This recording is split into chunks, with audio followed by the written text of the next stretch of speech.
ओम नमो भगवते वासुदेवाय। मित्रों, आपके और आपके परिवार पर भगवान नारायण की कृपा सदैव बनी रहे। हिंदू पंचांग के अनुसार हर माह कृष्ण और शुक्ल पक्ष की एकादशी तिथि को भगवान विष्णु को समर्पित एकादशी का व्रत रखा जाता है। वहीं श्रावण मास के शुक्ल पक्ष में पड़ने वाली एकादशी को पुत्रदा एकादशी का व्रत रखा जाता है।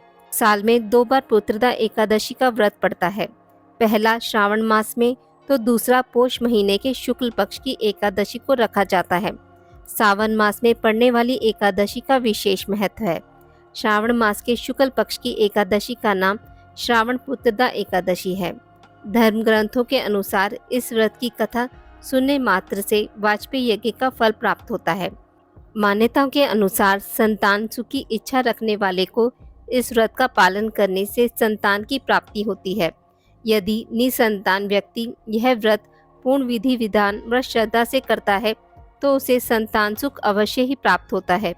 श्रावण पुत्रदा एकादशी का श्रवण एवं पठन करने से मनुष्य के समस्त पापों का नाश होता है, वंश में वृद्धि होती है तथा मनुष्य सभी सुख भोगकर परलोक में स्वर्ग को प्राप्त होता है।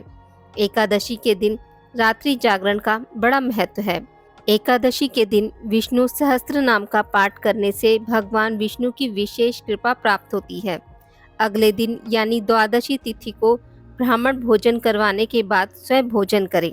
पंचांग के अनुसार साल 2025 में सावन पुत्रदा एकादशी 5 अगस्त दिन मंगलवार को मनाई जाएगी। श्रावण मास के शुक्ल पक्ष की एकादशी तिथि आरंभ होगी 4 अगस्त को सुबह 11:41 पर। श्रावण मास के शुक्ल पक्ष की एकादशी तिथि समाप्त होगी 5 अगस्त को दोपहर 1:12 पर।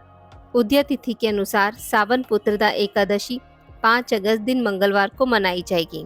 श्रावण पुत्रदा एकादशी के दिन व्रत पारण का समय रहेगा 6 अगस्त को सुबह 5:45 से 8:26 तक आप व्रत पारण कर सकते हैं।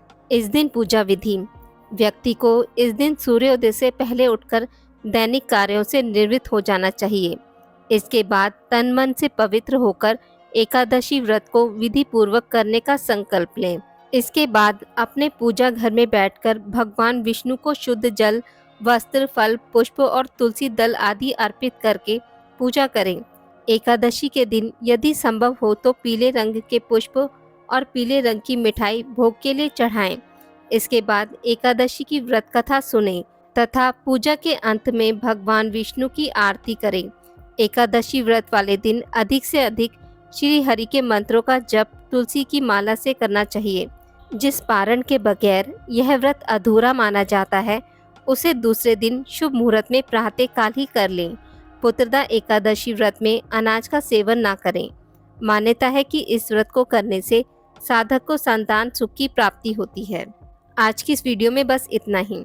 मित्रों, अगर आपको मेरी वीडियोस पसंद आती हैं तो इसे लाइक और शेयर ज़रूर करें और पूजा पाठ से जुड़ी जानकारी के लिए मेरे चैनल को सब्सक्राइब करना ना भूलें। धन्यवाद।